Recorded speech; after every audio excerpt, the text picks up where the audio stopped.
the only way that we're going to realize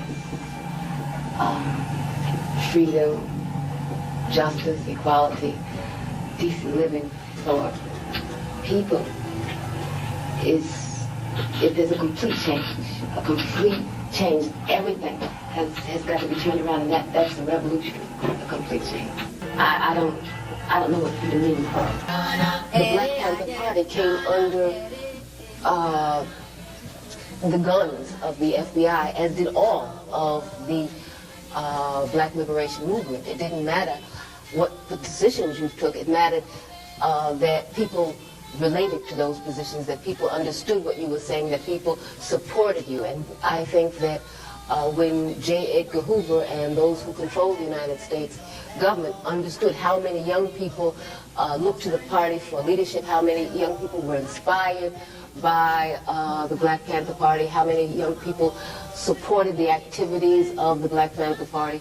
And it was, people, just ordinary street people, working people, mothers, grandmothers who would come to the office and bring clothes, come to the office and make donations. So the government just perceived us as a threat because they understood that we were serious, they understood we were telling the truth, and they understood also that we were becoming a much more sophisticated opposition. We were not just the piece of pie opposition, but that we wanted a real structural change in the United States. And so we took very clear positions. I was in prison altogether 6.5 years. I spent more than 2.5 years in solitary confinement. Much of that was in men's prisons. In other words, I was the only woman. Even though they say that there are no political prisoners in the United States, I was kept in solitary confinement, kept in men's prisons because of my political beliefs. So you figure that one out. Prison was hell. It was a new kind of plantation. I feel like a maroon woman. I feel like an escaped slave, because what I saw in the United States in those prisons was slavery. It was black people with chains in cells. It was just poor people, just stepped on and smashed. I'll never forget what I saw. I'll never forget what I've lived through. I'll never forget what my people have lived through. We opposed the United States government intervention in Vietnam. We opposed the blockade against Cuba and all of the other U.S. policies that were hostile to the Cuban Revolution. We opposed the United States policies of supporting apartheid in South Africa. We opposed all of the U.S. government's imperialist policies against all progressive people's struggles, where I was kept in a room, isolated for something like 4 or 5 days. I was beaten, tortured. It was a hellish experience.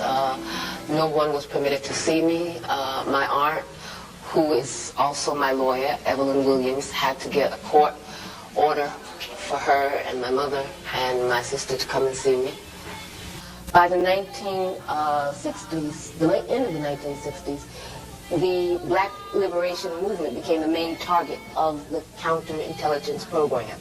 And what they did was to try to neutralize all of our leaders, to prevent young people from coming together and uniting. And so what they did is try to pit organization against organization. They tried to pit leaders in the same organizations against each other. In New York, where I was, I really didn't know what to expect. I had these crazy images, because even though I considered myself a socialist, I considered myself someone who really identified with the Cuban Revolution, I had been raised on a diet of anti-communism. And so I came here and I was expecting, first of all, everybody to look like Fidel. I thought everybody was going to wear green fatigues and stuff. It was just like a crazy thing. And I thought people would be talking like the revolution You know what I mean? I just had these crazy stereotypes, and then when I came, it was like, wow, a whole new world.